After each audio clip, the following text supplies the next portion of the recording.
ay umihi.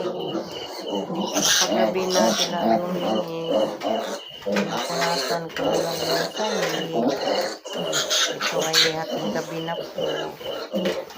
Ganyan sila kaingay. Ganyan po sila kaingay, mga kapaylat, no? Hindi kasi lahat makadidi kasi hindi umayos paghiga ang inahin. Kaya ang ginagawa ko, nilalagyan ko na lang ng milk para kung sino man yung hindi makadidi, may iinumin sila, ganun.